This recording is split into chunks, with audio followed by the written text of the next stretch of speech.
Seguimos con la serie de sermones sobre los 10 mandamientos. Oremos. Padre nuestro que estás en los cielos, alabado y glorificado sea tu santo nombre, oh Señor. Digno eres de toda honra y de toda alabanza.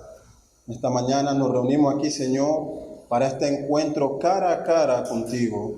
Tu iglesia, Señor, que se reúne para adorar y glorificar tu santo nombre, Señor, agradeciéndote por tus muchas bendiciones en la vida de cada uno de nosotros. Señor, somos agradecidos por tu misericordia, tu bondad, por también proveernos, Señor, esta comunión con el resto de tus hijos, padres. Ahora que abrimos tu palabra, Señor, invocamos tu nombre para que tú recibas toda la gloria y toda la honra a través de la exposición, Señor, de la Santa Biblia. Que tú transformes a tu iglesia por el poder de la predicación, Señor. Que tu Espíritu Santo nos guíe en todo momento. Ayúdame a presentar un evangelio fiel y verdadero delante de ti, Señor. Te lo pedimos en Cristo Jesús, tu Hijo. Amén. Por favor, póngase de pie y acompáñame nuevamente en la lectura de estos primeros 7 versos del Éxodo capítulo 20. Dice así la palabra de Dios. Y habló Dios todas estas palabras diciendo: Yo soy Jehová tu Dios, que te saqué de la tierra de Egipto, de casa de servidumbre. No tendrás dioses ajenos delante de mí, no te harás imagen ni ninguna semejanza de lo que está arriba en el cielo, ni abajo en la tierra, ni en las aguas debajo de la tierra. No te inclinarás a ella, ni las honrarás, porque yo soy Jehová tu Dios, fuerte, celoso, que visito la maldad de los padres sobre los hijos, hasta la 3ª y 4ª generación de los que me aborrecen. Y hago misericordia a millares, a los que me aman y guardan mis mandamientos. No tomarás el nombre de Jehová tu Dios en vano, porque no dará por inocente Jehová al que tomare su nombre en vano. Hasta aquí la lectura de la palabra de Dios. Pueden tomar sus asientos.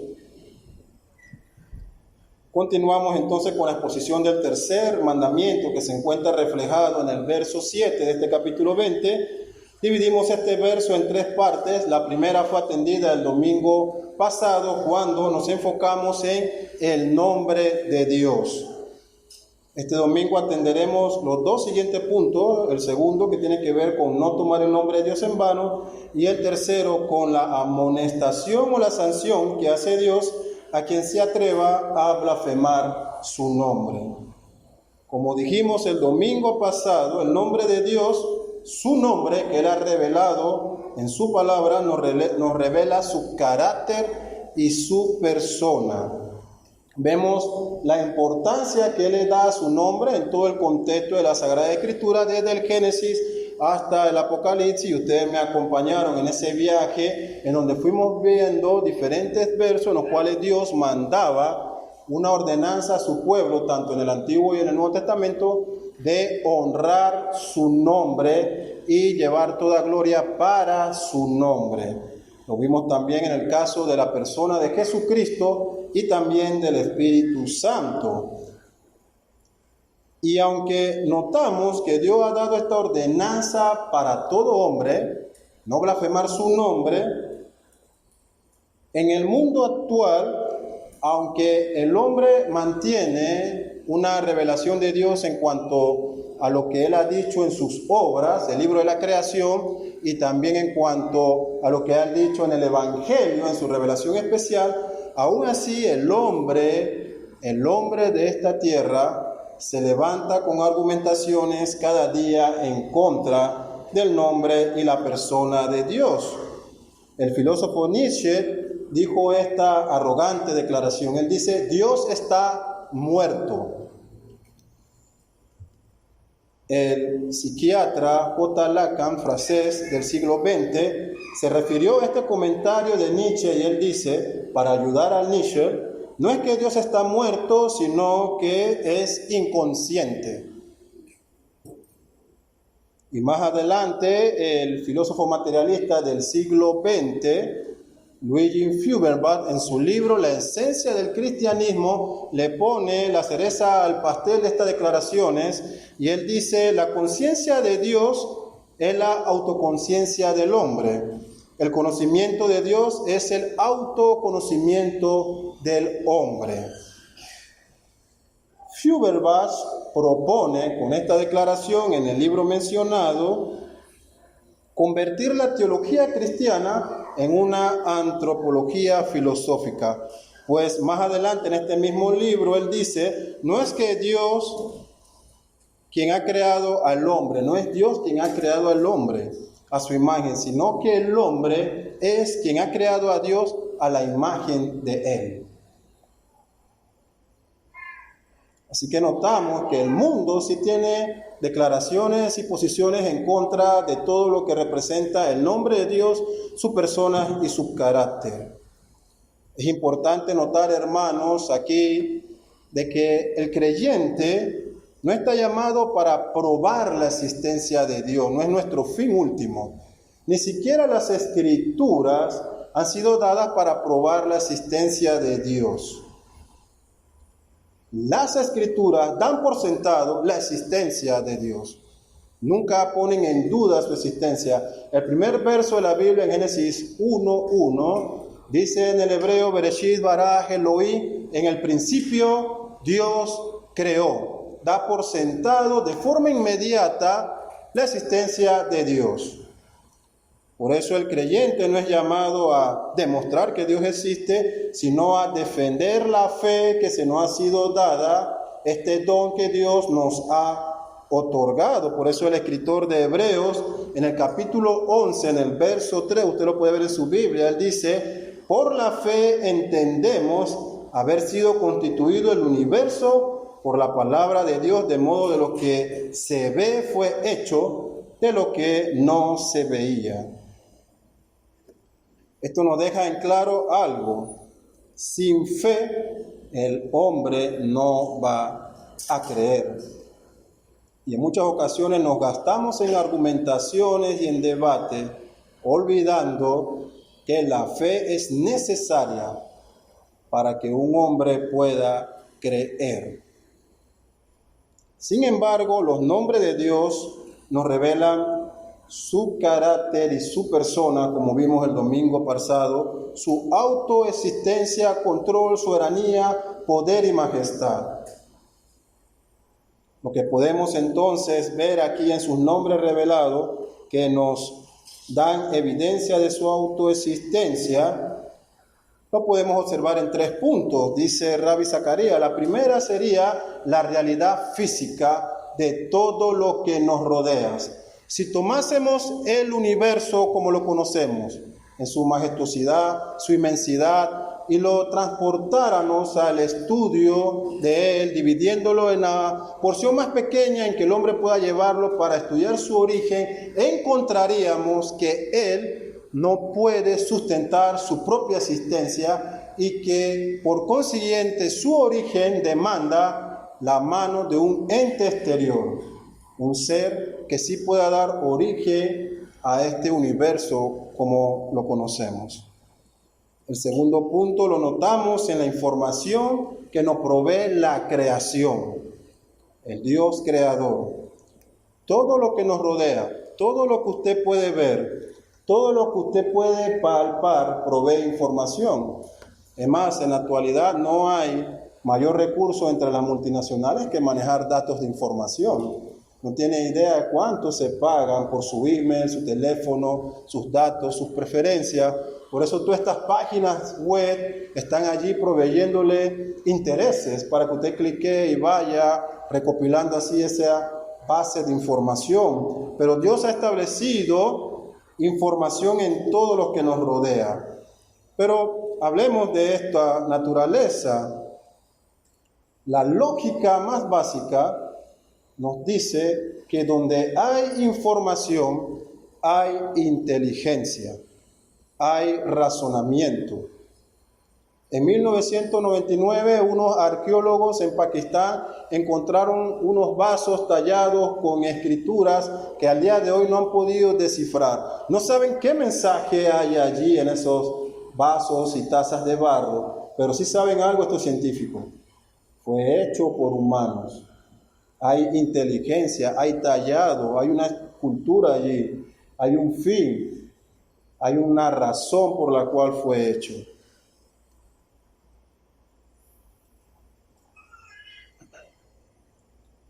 ¿Sabía usted que usted es un libro de información? Hablemos un poco del ADN. Si tomásemos el ser vivo más pequeño, la bacteria, toda su información genética permitiría que se escribiera un libro de 1000 páginas. Una pequeña bacteria. ¿Cuánto más el ser humano? Su cadena de ADN tiene tanta información que los científicos dicen que se escribirían miles de libros que llenarían miles de bibliotecas de un solo ser humano. Toda esa información que está escrita en usted es la que permite que su organismo se forme con las cualidades que usted tiene. No es un asunto del azar, no es tiempo más materia y casualidad, sino que hay un código preestablecido, diseñado para que químicamente funcione y dé origen a todo lo que usted hoy representa. Pero si nos transportamos varios miles de años atrás, David en el Salmo 139, un hombre que no tenía microscopio, dice en este Salmo 139, verso 16, mi embrión vieron tus ojos y en tu libro estaban escritas todas aquellas cosas que fueron formadas luego sin que faltase una de ellas. Mi embrión obedeció cada instrucción que este código escrito, establecido y ordenado por ti, había de desarrollar lo que David era. Donde hay información, hay una mente racional, un diseñador inteligente, un ser diferente a toda la criatura. El último argumento que se desprende también de esta autoexistencia de Dios y que nos ayuda a entender cómo es que Él existe por sí mismo, se encuentra en lo que se conoce como la moralidad. Si hablamos del bien o del mal, lo que es correcto o incorrecto, lo que me es permitido o prohibido. Cada hombre, cada ser humano que ha existido desde todos los tiempos ha llevado impregnado, escrito en sí, ese código moral, esa ley universal de lo que es bueno y lo que es malo. No se adquiere por experiencia o aprendizaje, está implantada allí. No lo pueden negar ni siquiera los mismos ateos. Pueden negar esa ley, la moralidad impregnada, intrínseca en cada uno de ellos. Pero donde hay una ley universal, debe haber un dador y gestor y regulador de esa ley, un ente diferente, de cual entonces emana toda esta ley. Nuevamente no puede haber la suma del tiempo, materia y casualidad. Al contrario, debe haber entonces un ser omnipotente, creador, sustentador de esta ley, al cual reconocemos como Dios. El apóstol Pablo en el capítulo 2 de Romanos, en su verso 15, dice que aún los paganos, los gentiles, los que no creen, dice él en ese capítulo 15, cuando muestran la obra de la ley escrita en sus corazones, cuando hacen algo correcto, dan testimonio, su conciencia, y esta misma les acusa sus razonamientos. Es decir, todo hombre está sujeto a la ley que Dios ha establecido, esa ley que hemos venido estudiando en los 10 mandamientos. Nos resulta entonces maravilloso que Dios se ha revelado a los hombres por su nombre hoy, dándonos a conocer todas estas cualidades y atributos. ¿Qué implicaba su nombre? Vimos el domingo pasado que en primer lugar el nombre de Dios implica su autorrevelación. Creemos lo que Él ha dicho de sí mismo y no lo que nosotros queremos inventar de Él. Que el nombre de Dios implica que Él tiene todo poder y autoridad. como dice J.I. Parker, aunque no podemos ver su mano, su gobierno se hace visible.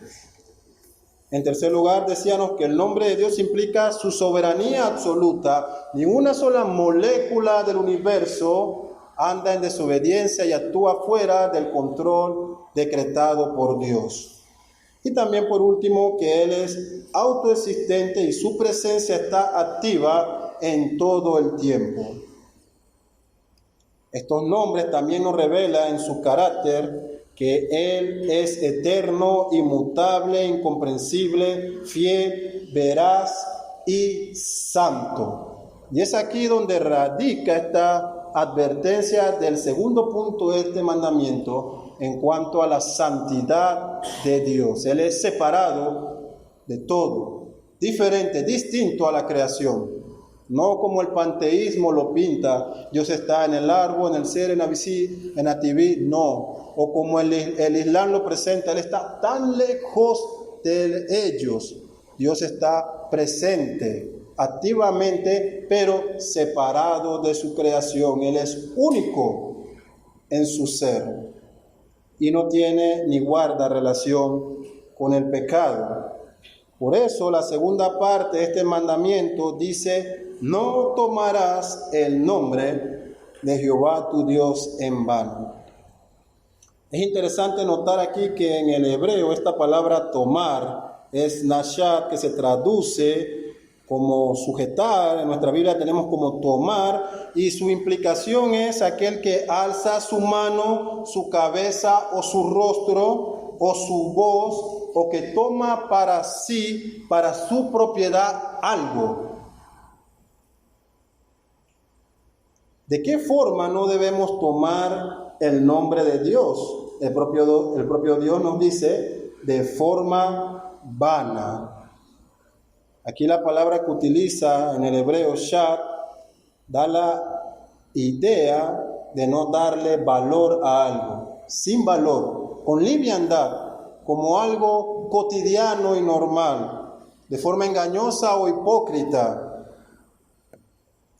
Entonces, ¿qué nos enseña esta advertencia? ¿Qué nos enseña este mandamiento? En primer lugar, que dejemos de blasfemar o profanar el nombre de Dios por medio de falsos juramentos y maldiciones, y aún inútiles juramentos, que no nos hagamos partícipes de tan horrendos pecados al callar cuando los oigamos. En una palabra, que no empleemos el santo nombre de Dios más que con temor y veneración, a fin de que Él sea rectamente confesado, invocado, glorificado por cada una de nuestras palabras y acciones. Cité aquí a Heidelberg en su pregunta 99. Vemos entonces que este mandamiento nos enseña a no utilizar vanamente el nombre de Dios. En primer lugar, a no blasfemar, a no tomar su nombre con liviandad. En cualquier momento o circunstancia, ante los incrédulos o de forma satírica. Tenemos expresiones como: oh my God, oh mi Dios, oh, me sorprendí aquí y allá, y invocamos el nombre de Dios. O expresiones como santo, santo, santo Dios, por cualquier cosa. Ganó fulano de tal elecciones, santo Dios, saltamos de una vez, con tanta liviandad, con tanta irreverencia. O somos un poco más actualizados y decimos: Jesús, oye, pasó tal accidente, Jesús, Jesús. Corremos de una vez a utilizar el nombre que en Apocalipsis es descrito como fiel y verdadero, Rey de reyes y Señor de señores, y que Pablo dice en Filipenses que es un nombre que ha sido dado solo a Él, para que toda rodilla se doble. Simplemente nosotros barremos con ese nombre todo lo que nos da la gana, con tanta liviandad. Aún nosotros mismos, como creyentes, hacemos esto. ¿Qué esperamos del mundo entonces? Lo segundo que notamos en este mandamiento es no profanar el nombre de Dios por medio de falsos juramentos y maldiciones. y que no nos hagamos partícipes con aquellos que practican estas cosas. Así que el mandamiento no nos prohíbe solo a nosotros no hacerlo, sino no participar con quienes lo hacen. En Levítico 19, verso 12, el propio Dios dice al pueblo: y no juraréis falsamente por mi nombre, profanando así el nombre de tu Dios, yo Jehová. Y el Señor Jesucristo en Mateo 5, en los versos 33 al 37, nos dice lo siguiente, dice: además habéis oído que fue dicho a los antiguos, no perjurarás, sino cumplirás al Señor tus juramentos. Pero yo os digo, no juréis en ninguna manera, ni por el cielo, porque es el trono de Dios, ni por la tierra, porque es el estrado de sus pies, ni por Jerusalén, porque es la ciudad del gran rey, ni por tu cabeza jurarás, porque no puedes hacer blanco o negro un solo cabello. Pero sea vuestro hablar sí, sí, no, no, porque lo que es más de esto, de mal procede. Así que notamos aquí que el Señor Jesús nos anima a hablar siempre con la verdad. Nuestro sí debe ser sí y nuestro no siempre debe ser no. Más de esto da lugar a la blasfemia y a profanar. Notamos también que el cristiano es advertido a no maldecir ni a Dios ni a su prójimo, sea creyente o incrédulo. No tenemos derecho alguno de elevar maldiciones a aquellos que portan la misma imagen de Dios en sí mismo. Nuevamente el Señor Jesucristo en Mateo 5, en el verso 44, dice: pero yo os digo, amad a vuestro enemigo, bendecid a los que os maldicen, haced bien a los que os aborrecen, y orad por los que os ultrajan y os persiguen, para que seáis, note el énfasis, hijos de vuestro Padre que estás en los cielos, que hace salir el sol sobre malos y buenos, y que hace llover sobre justos e injustos. El maldecir, hermano mío y amigo mío que nos visita hoy, es un fruto de personas no salvas. Los hijos de Dios no podemos tener esta práctica en nuestras vidas, pues, como ya hemos dicho, atenta contra el propio carácter de Dios. Se supone que cuando somos salvos, somos bendecidos por Dios. Ser bendecidos por Dios significa que llevamos en nosotros ahora no solamente su imagen con la que fuimos creados y su semejanza, sino que ahora le ha puesto su nombre en cada uno de nosotros.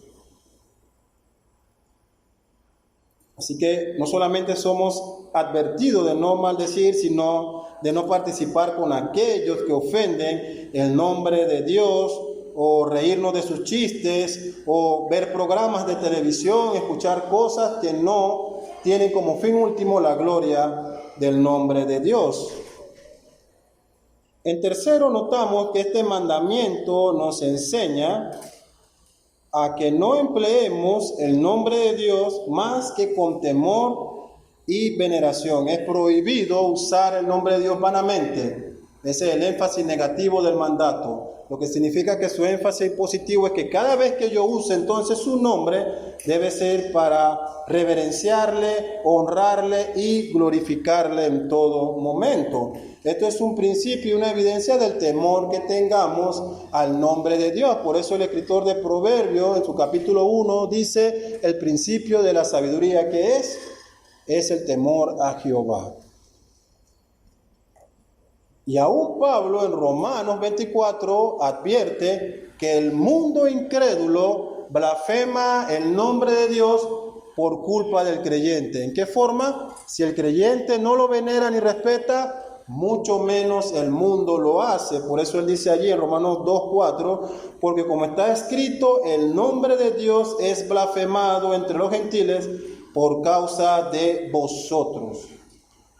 Hemos sido llamados a ser sacerdotes de Dios, ¿sí? Nación santa, pueblo escogido de Dios, para que anunciemos las virtudes de aquel y nos hemos convertido en muchas ocasiones en los promotores con nuestras palabras y acciones para que el mundo blasfeme más el nombre de Dios. Usted lo puede ver hoy en este momento en cualquier otra iglesia en Panamá o en Latinoamérica. Hay personas hablando un mensaje falso aquí en nombre de Dios, predicando una prosperidad que es causa de aquellos que verdaderamente sirven y haciendo riquezas con el nombre de Cristo.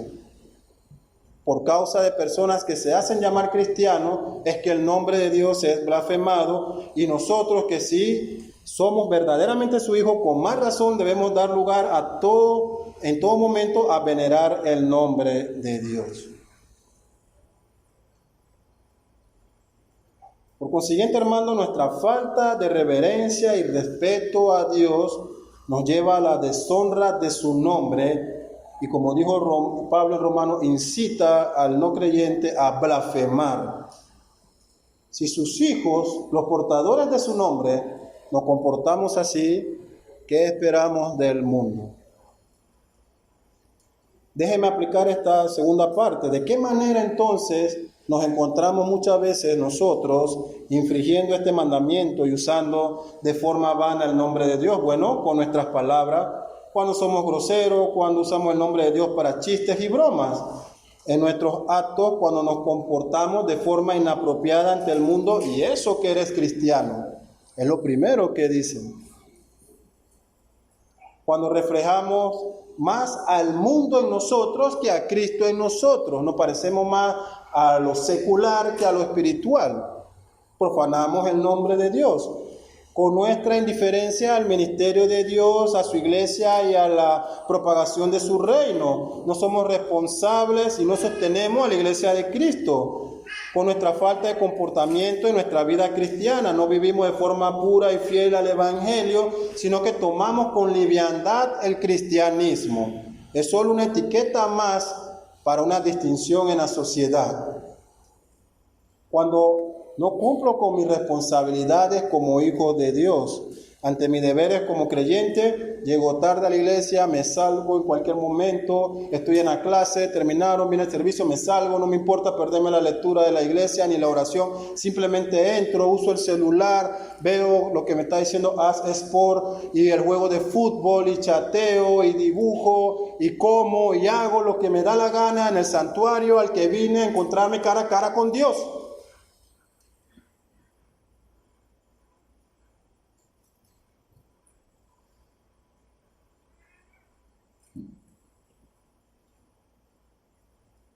No discernimos en el lugar en el que estamos y ante quién estamos.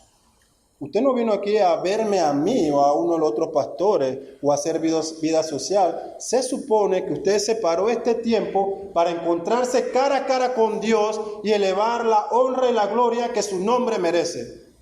Nos dormimos y hacemos cuantas cosas muchas veces y esperamos que el mundo después vea en nosotros la imagen del propio Cristo y alabe a Dios, cuando nuestra propia vida ni siquiera es el 1% de lo que deberíamos vivir. Por eso, hermanos, si usted no va a vivir como Cristo, háganos un favor, no se llame cristiano.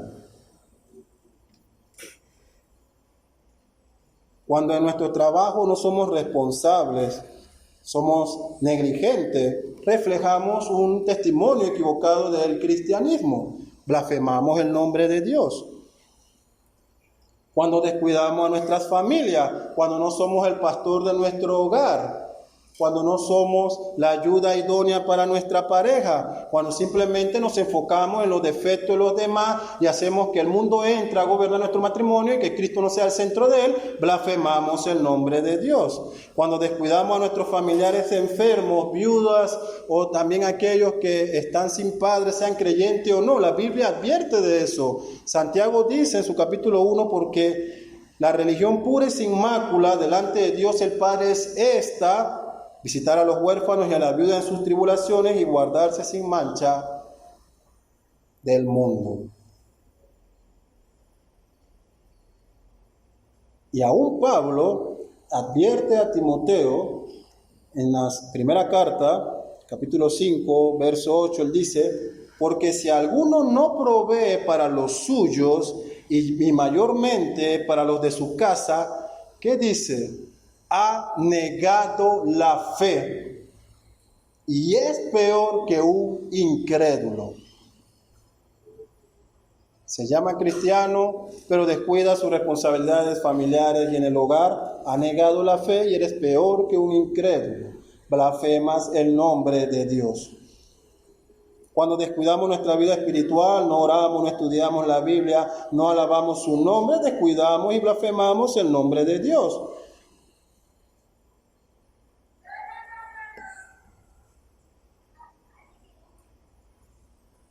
Si Dios se manifestara como en el Antiguo Testamento, juicio y castigo inmediatamente, posiblemente muchos cambiarían nuestros caminos y otros posiblemente sin temor alguno persistirían. Hemos visto cómo la palabra nos exhorta a no atrevernos a usar el nombre de Dios en vano.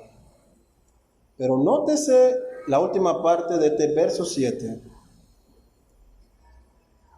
Porque no dará por inocente Jehová al que tomare su nombre en vano. Hay una amonestación y una sentencia vigente aún hoy.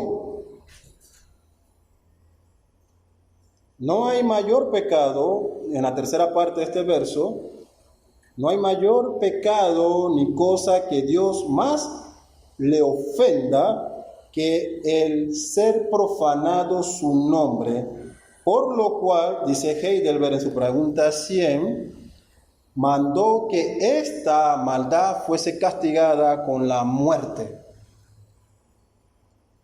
Levítico 24, Dios hablando al pueblo de Israel en el desierto, le dice así: y el que blasfemare el nombre de Jehová ha de ser muerto.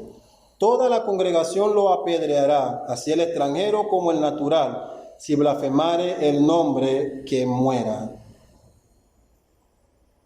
En esta actualidad, la libertad de expresión es algo que proclamamos a menudo. Tenemos libertad de decir lo que nos da la gana cuando nos venga en gana. Eso funciona entre hombres pecadores y en este mundo caído, y aún así hay leyes que protegen la integridad de la persona.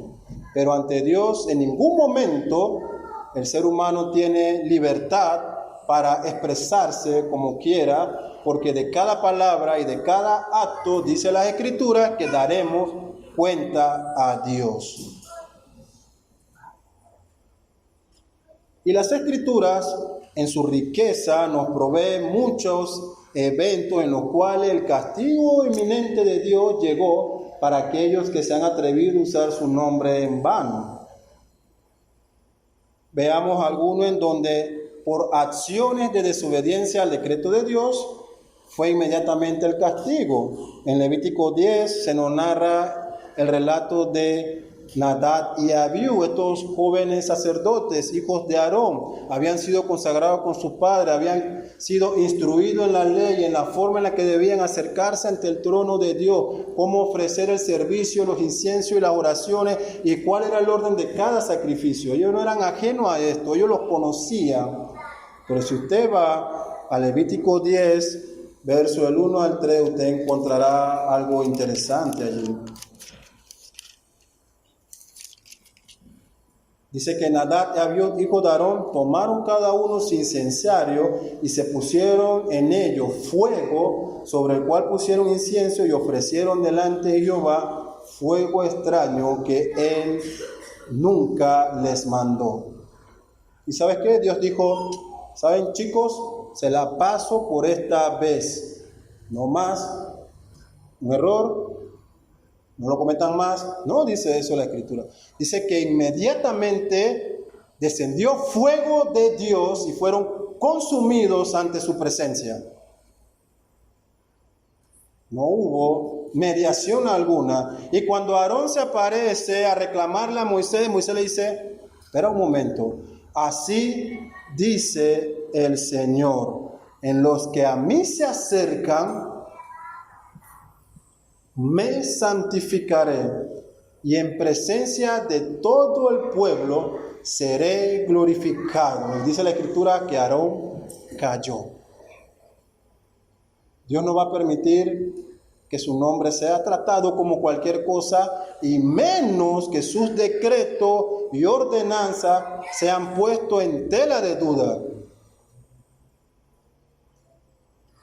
Si hoy usted está viviendo en desobediencia y acumulando blasfemia tras blasfemia y profanación tras profanación y pecado tras pecado, y no ha salido fuego del cielo para consumirle, no es que usted está libre de culpa, sino que su copa se está llenando cada día hasta que se derrame ante Dios y su paciencia llega al límite y Él ejecute el castigo sobre usted. Ahí mismo en el capítulo 24 de Levíticos hay un episodio interesante que no es narrado en los versos 10 al 16 de Levítico 24. En aquel tiempo el hijo de una mujer israelita, el cual era hijo de un egipcio, era nacido de un padre egipcio, madre israelí, salió entre los hijos de Israel y el hijo del israelita y un hombre, otra persona de Israel, riñeron en el campamento y el hijo de la mujer israelita blasfemó el nombre. ¿Qué nombre? El nombre del otro individuo, el nombre de Moisés, de Aarón, el nombre de el vecino de al lado. No, blasfemó el nombre. Moisés ni siquiera quiere atreverse a escribir el nombre de Dios en este segmento. Solo hace la referencia a el nombre, indicando que se refería a Dios. Si usted lee en su casa el resto del relato, yo se lo voy a resumir. La amonestación fue esta: tómenlo todo el pueblo, llévenlo afuera. Quienes escucharon la blasfemia, pongan sus manos sobre él y después todos apedréenle. No daré por inocente a ninguno que se atreva a tomar mi nombre en vano. En 2 de Samuel capítulo 6 tenemos otro ejemplo de cómo Dios ejerce el castigo inmediatamente cuando se desobedece su nombre o mandato, ya sea por palabras como en el caso de egipcio o por hechos como en el caso de Nadab y Abiú. En esta ocasión, cuando nos vamos a 2 de Samuel, se nos relata el evento cuando Moisés lleva el arca o tiene como finalidad llevar el arca, y hay una gran caravana y mucha alegría y están danzando, y el arca del Señor es llevada en esos bueyes de adelante hacia atrás, y hay mucho canto y danza, y de repente parece que el arca se va a caer y aparece Uzas, un buen hombre con un corazón sincero, limpio, digno y con buen testimonio, y se atreve a poner su mano para que el arca no caiga a tierra y se ensucie con el barro. Él solo quería evitar que el santo arca del Señor no fuera profanado por la tierra. Las Escrituras nos dicen que inmediatamente falleció.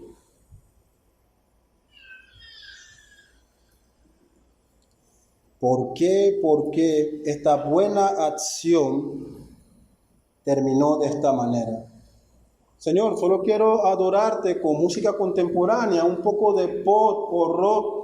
Atrae a los jóvenes, llenamos la iglesia, crecen las arcas, arreglamos el techo. Suena un buen plan, ¿verdad?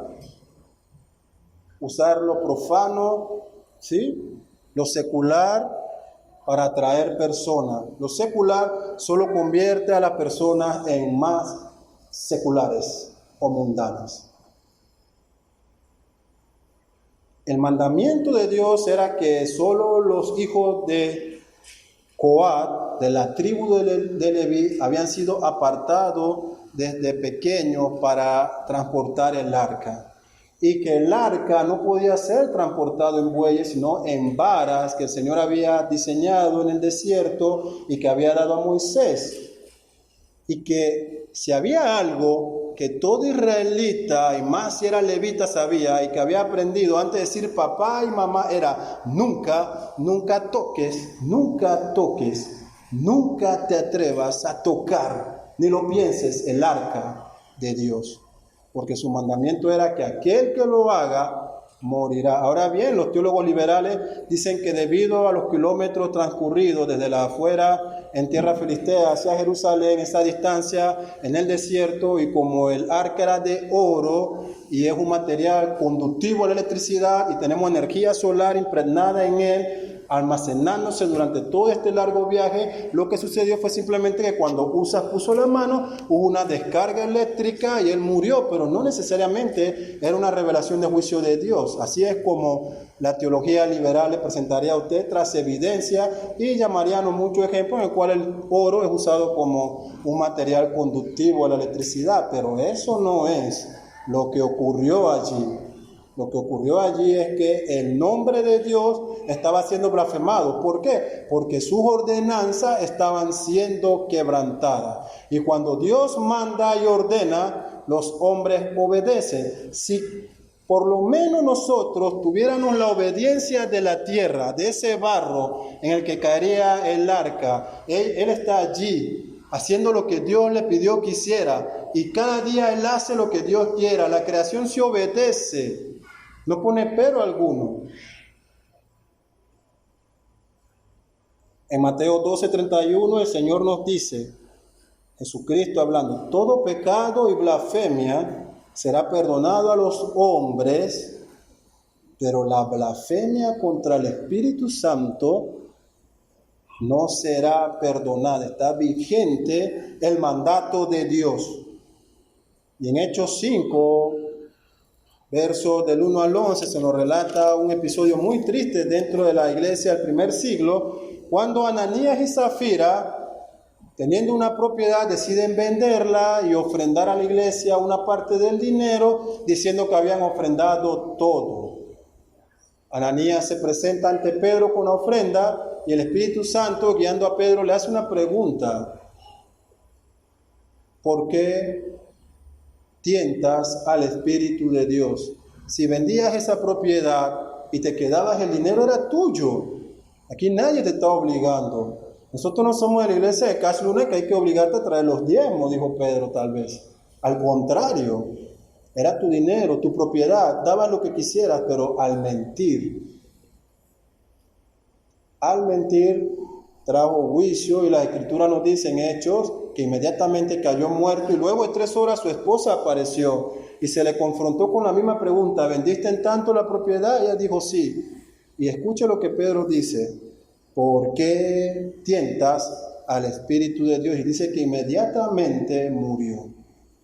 Mintieron contra el Espíritu Santo, tentaron al Espíritu Santo. En el servicio público, dentro de la iglesia, de manera irreverente, el castigo es la muerte instantánea.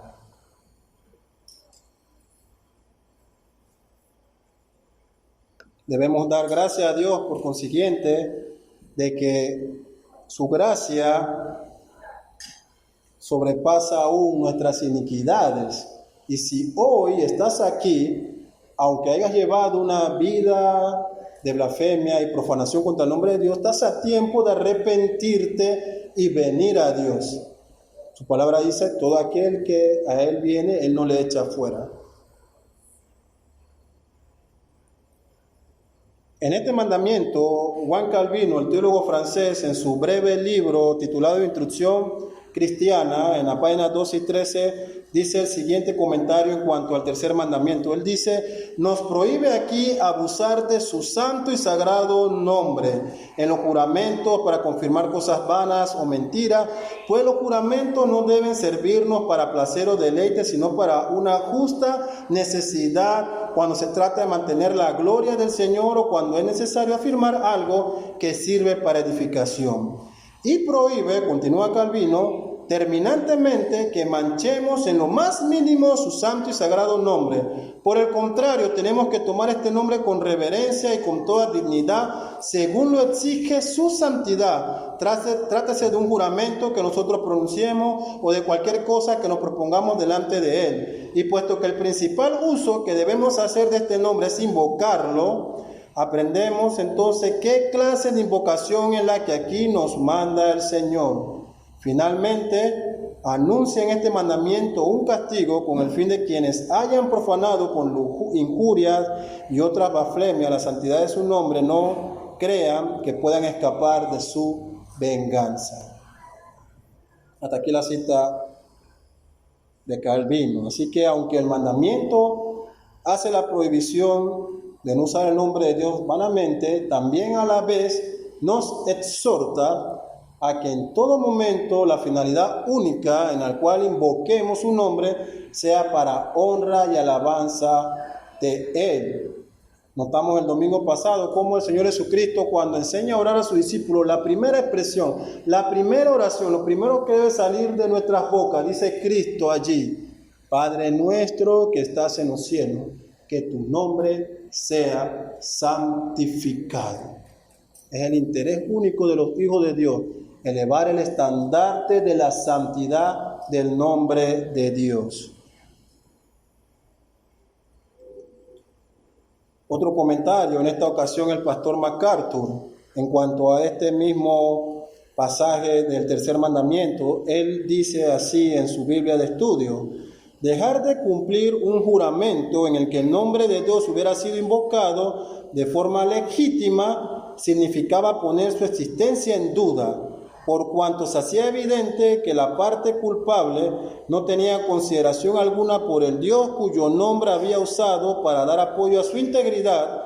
Pero para el creyente en la era de la iglesia, el uso del nombre de Dios no es una verificación necesaria de su intención y fiabilidad, por cuanto su vida ha de manifestar veracidad en todas las ocasiones. Nuestra propia vida debe manifestar veracidad al nombre de Dios. Si no es permitido hacer juramento cuando la verdad es necesaria exponerla. Cuando nos casamos, juramos ante Dios. Y después, ¿qué hacemos? Queremos vivir sin Dios nuestro matrimonio. Estamos usando en forma vana su nombre.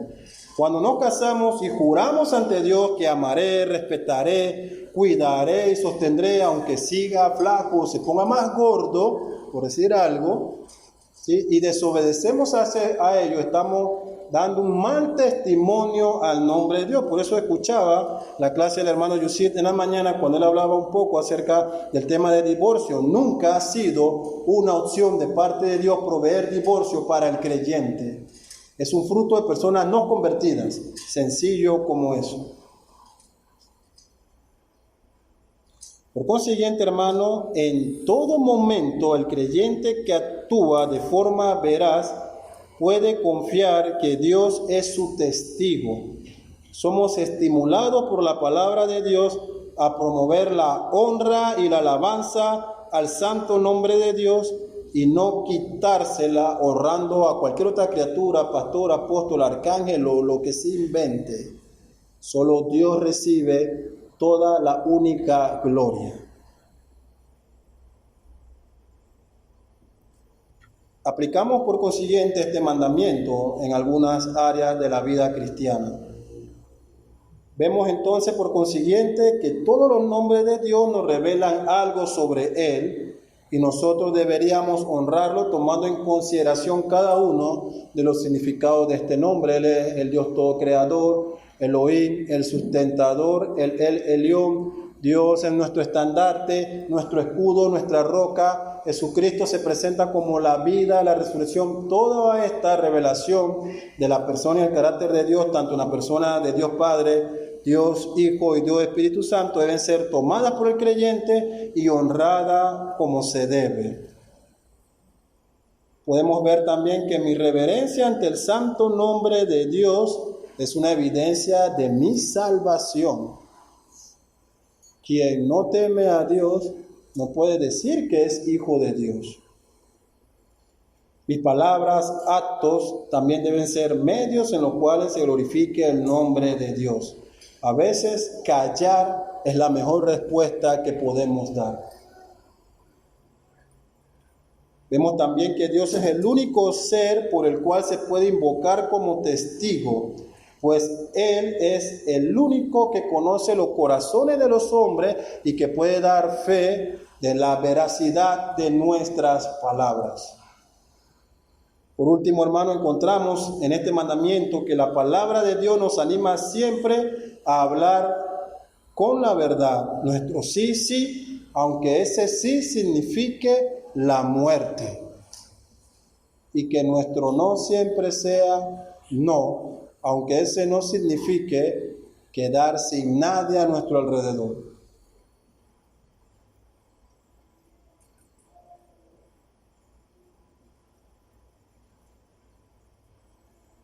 Concluimos, hermanos, entonces. Dios se muestra a los hombres por sus nombres como Jehová, el Dios autoexistente. También se presenta como el Elohim, el Dios todopoderoso. También como Jehová Tiret, el Dios que provee. Él es el Dios de los ejércitos, Él es el Padre, el Hijo, el Espíritu Santo. Él se presenta como el Alfa y la Omega, como nuestro maravilloso Consolador, como el Todopoderoso, como el Padre Eterno, como Príncipe de Paz. Se revela a nosotros también como nuestra roca. Es el lugar al cual podemos correr a refugiarnos, en donde encontraremos seguridad. Él es el camino, la verdad y la vida. Él es la luz del mundo, el pan de vida, la resurrección, el buen pastor, el Señor de señores, Rey de reyes. Si no lo honramos con respecto a cada uno de sus nombres, lo estamos deshonrando y quebrantando sus mandamientos. Cuando dudamos si Él proveerá, también estamos deshonrando su nombre. Él es el Dios proveedor. Sustentó a Israel en el desierto por más de 40 años sin que faltase cosa alguna, ni pan, ni carne, ni agua. Y nosotros corremos despavoridos con temor cuando algo vano en nuestras vidas nos hace falta.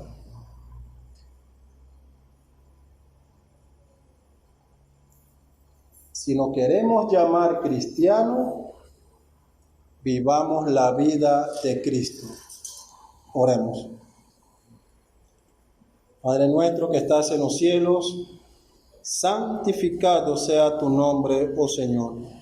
Que en todo momento tú recibas toda la gloria y la honra, Señor, y que esta iglesia, este cuerpo tuyo que está aquí presente, tenga como fin último, Señor, en cada instante, en cada momento y bajo cualquier circunstancia, elevar alabanzas y honra a tu nombre, Señor. Y que las puertas de esta iglesia se mantengan abiertas, Padre, mientras nosotros prosigamos hasta que tú vengas, glorificándote y elevando majestad a tu santo nombre, Señor. Transforma tu iglesia, Padre, con el poder de tu palabra. Úsanos para llevar, Señor, el mensaje de tu evangelio a este mundo y que ellos puedan ver en nosotros, Señor, la gloria de tu nombre, Padre. Y aquellos que aún persisten en vivir en desobediencia a ti, confróntalos con tu palabra, oh Señor. Salva a quienes tú en tu gracia así has predestinado, Padre. Te lo pedimos en el nombre que es sobre todo nombre, en el nombre de Jesús, tu Hijo. Amén.